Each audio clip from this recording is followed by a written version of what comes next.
Jaya Jaya Shri Chaitanya Jaya Nityananda Jaya Dvaita Chandra Jaya Gaura Bhakta Vrinda. Jaya Jaya Shri Chaitanya Jaya Nityananda Jaya Jaya Gaura Bhakta Vrinda. Jaya Jaya Shri Chaitanya Jaya Nityananda Jaya Dvaita Chandra Jaya Gaura Bhakta Vrinda. Jaya Jaya Shri Chaitanya Jaya Nityananda Jaya Jaya Gaura Bhakta Vrinda.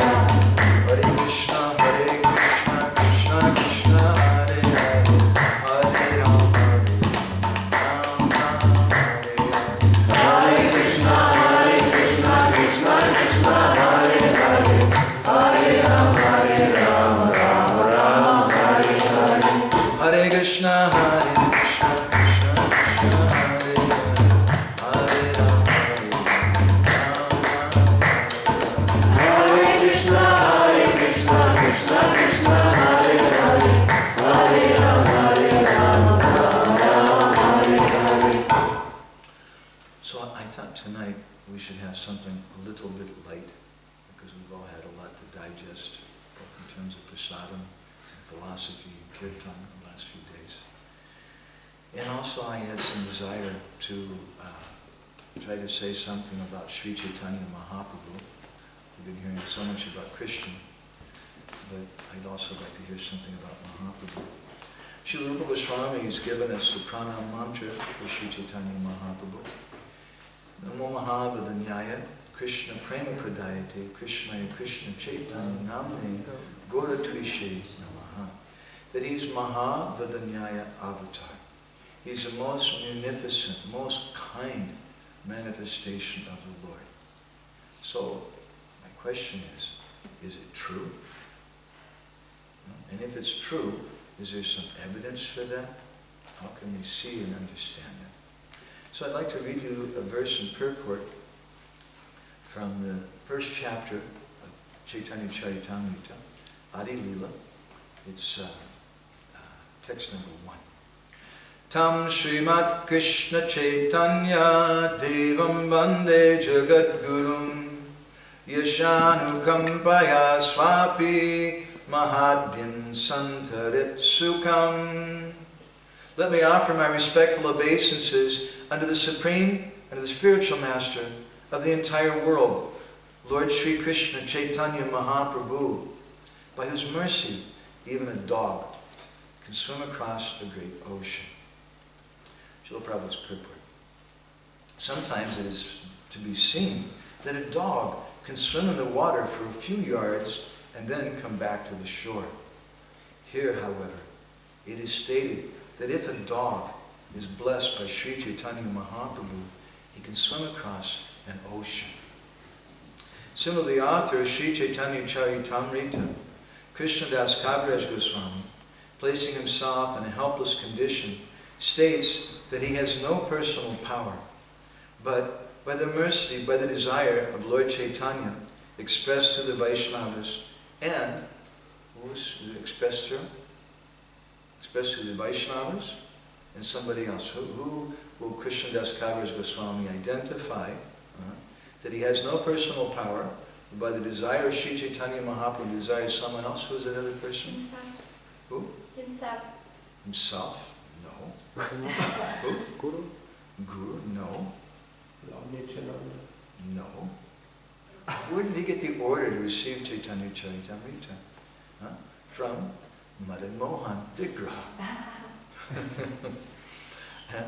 He says, so, but by the desire of Lord Chaitanya, expressed to the Vaishnavas and the Madan Mohan Vigraha, it is possible for him to cross a transcendental ocean to present Sri Chaitanya Charitamrita. So, Raghunath Das Goswami in the 10th verse of his Govardhan Pratana Dasaka, he states that Nirupadi Karunena Shisat Shinandanena. He describes the mercy of Sri Chaitanya Mahaprabhu as being Nirupadika Karuna, or mercy that has no upadi. It has no designation. We were just singing, Uttama Adama Kichuna Bachila Jachi Adile Kakol. Uttama Adama Kichuna Bachila. He doesn't consider who's elevated or who's fallen. He doesn't consider who's Indian, who's American, who's German or Russian, who's a man, who's a woman. Sometimes we get into very important debates in our society. That can a woman be guru? I think the next debate should be, can a dog be guru? Or can an American be guru? Or guru is Krishna's representative. Instead of speaking about the qualification of guru, we want to speak about the gender of it.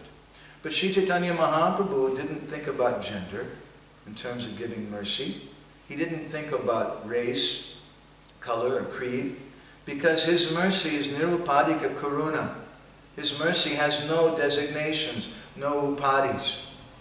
And so if we try to put some designations on the mercy of Sri Chaitanya Mahaprabhu, if we limit him, then we're limiting this movement, and we're limiting the mercy that we ourselves will get from Sri Chaitanya Mahaprabhu. There's a nice lecture from Srila Prabhupada where he gave a Nectar of Devotion in Bombay in 1973. And Prabhupada spoke about himself. He said, in this old age, we are wandering all over the world. For what purpose? To see that let everyone become happy by Krishna consciousness. That's our purpose. That should be the purpose of our deity worship, the purpose of our festivals, the purpose of our Harinam, the purpose of our preaching, the purpose of this movement. We want to see that everyone can become happy. Prabhupada said, it's not that we love only our countrymen, only Hindus, or Bengalis, or Madrasis. No. We love everyone, even the animals. But because human beings can understand the Krishna philosophy, therefore we hold meetings of the human beings. We don't invite the dogs and the cows and whatever into our discussions. Prabhupada says, but still, whenever we get opportunity, we give protection to the animals. We give them prasadam. We do not prohibit if some animal comes to hear. They also hear sometimes. Everyone can hear, even if they don't understand what is Hare Krishna. If you chant loudly, even the ant and insect who's hearing will be delivered because it is a spiritual vibration. It's a spiritual vibration. It doesn't, it's not only for a certain species of life or for a certain particular gender. And it's meant for everyone, and it can uplift everyone. Some years ago, we made a magazine, one of our issues of Krishna Kirtana, on the Srimad Bhagavatam. And one of our friends around that time came and showed us an article in the local magazine, local newspaper called the Samaj. Samaj in a real language means news. And it was an interesting article. The title of it was Sanda Sunuchi Bhagavat. It's a kind of a humorous saying, a sarcastic kind of saying, a wise saying in a real language. Sanda Sunuchi Bhagavat. Sanda means a bull, and Sunuchi means hearing. So the bull who's hearing the Bhagavatam. And it refers to how sometimes fanatical people, they want to try to get everyone to come. They want to try to force people to come and hear Krishna Katha. But what's the value of getting someone to hear the Bhagavat if they're like a bull? They're very dull-headed. So there was a newspaper article. I know where it's at, but it's okay. Don't worry. You sit down. There's a newspaper article with that title, Sanda Sunichi Bhagavat. And it said now this phrase has a new meaning. In Bhubaneswar, there's many temples. It's said to be the city of temples.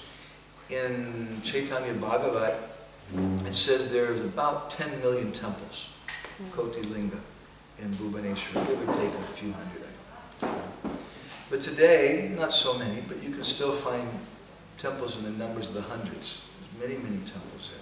And one such temple, many of which are very old, one such old temple is a Kapileshwar Mahadev temple, very ancient temple. And that's where it's said that Lord Kapila Dev, the son of Mother Devahuti, he worshipped Lord Shiva, it's said, at that place. So they have a tradition, very old tradition in that place, for, I don't know now, for over 30 years, they've been having a recitation of the Srimad Bhagavatam at that temple. So in the year 2004, they had such a recitation, and in the beginning of the katha, just as the speaker was reciting some Mangalacharana prayers for auspiciousness, suddenly a big bull walked into the temple courtyard where they were having the katha. And some people tried to stop him from coming in, but he was a big bull, and he wasn't going to listen to them. So the bull came in, and the bull sat down, and they were trying to make the bull go away, but he just ignored them. He was, as we say in English in America, he was very bullish. He wasn't going to move. So he just sat there. And then, at the end of the katha that day, the bull got up and walked out at the same time everybody else did. And nobody thought anything about it. It's not that uncommon in India for bulls and monkeys and different creatures to come. The next day, at the beginning of the katha was going every day for 9 days. The next day, at the beginning of the katha, the bull showed up again. And he sat down in the same place, and they couldn't make him leave. And at the end of the katha, he got up and left. And the next day, and the next day, every day, the bull did that for 9 days.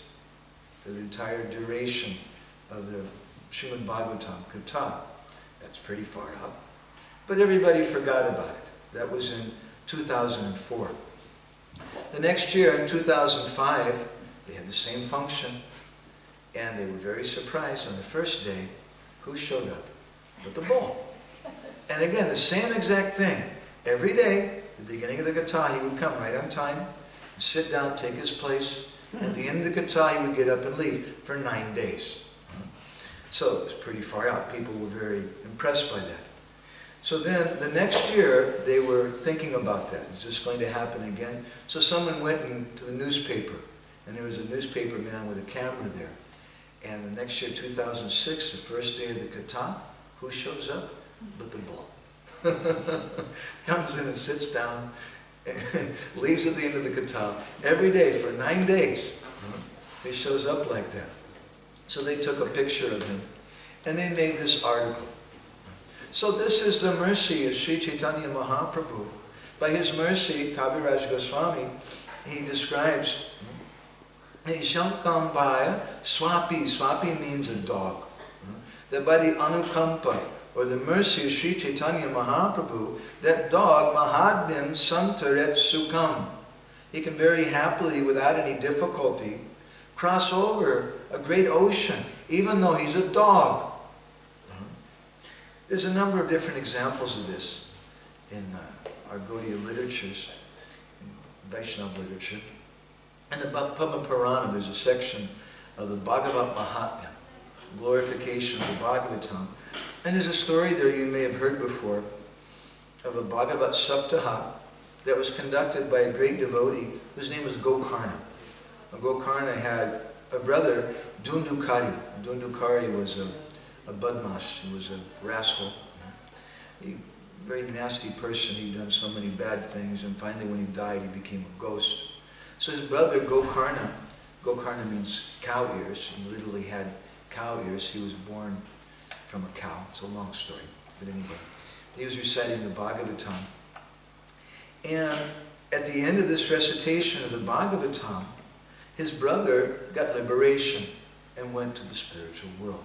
His brother was there in the form of a ghost in a tree listening. But it was surprising that there were also hundreds of other people sitting there listening.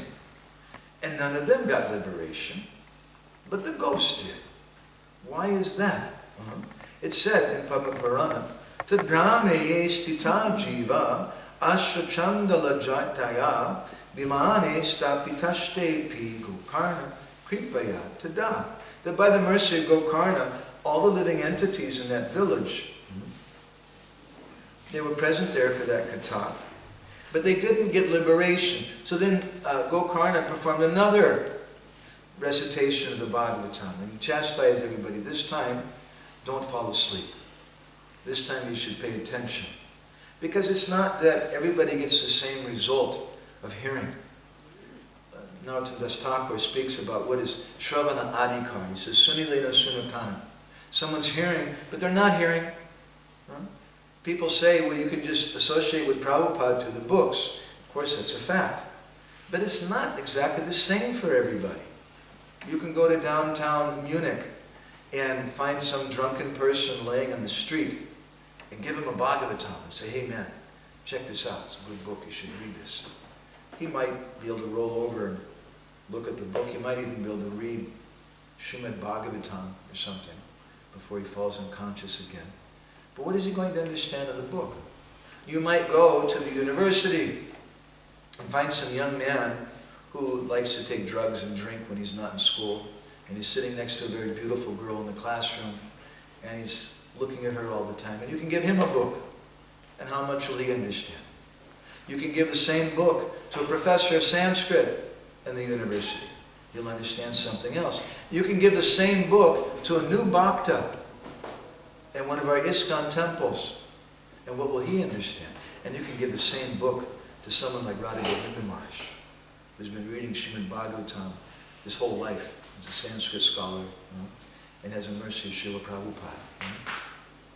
So it depends upon the person. So the second time they performed this Bhagavat Saptaha, everybody paid close attention.